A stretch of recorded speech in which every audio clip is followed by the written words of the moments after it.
आज का यह वीडियो एक ऐसे विषय पर है जो हर कोई जानना चाहता है और कई सारे लोग डाउट में रह जाते हैं। कहने का मतलब वह उस विषय को ठीक से समझ ही नहीं पाते।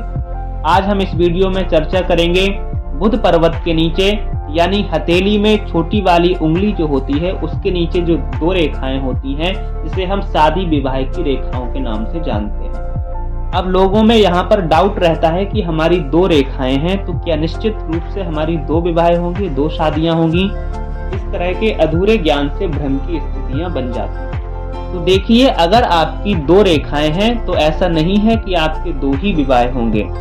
ये निर्भर करता है कि आपकी कैसी रेखाएं हैं।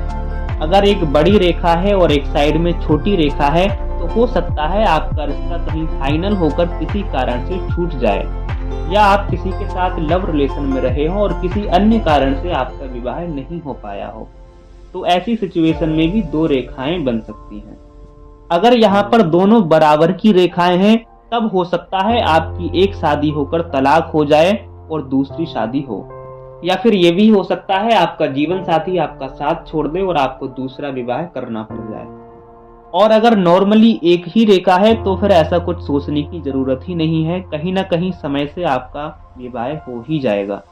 यदि एक से ज्यादा दो या तीन रेखाएं हैं तो यहाँ पर या तो आप किसी के साथ रिलेशन में रहे हो या किसी अन्य कारण से आपका विवाह होते होते रुक गया हो, या फिर आपकी लाइफ में तलाक यानी डाइवोर्स की सिचुएशन क्रिएट हुई हो।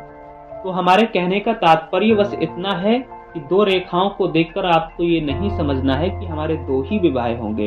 ये निर्भर करता है कि रेखाएं कैसी बनी हुई हैं, उन रेखाओं का आकार कैसा है। आशा करते हैं आपको ये जानकारी पसंद आई होगी और आप समझ भी गए होंगे। फिर मिलते हैं किसी महत्वपूर्ण जानकारी के साथ। तब तक के लिए आप सभी को जय श्री राधे, जय श्री कृष्ण। धन्यवाद।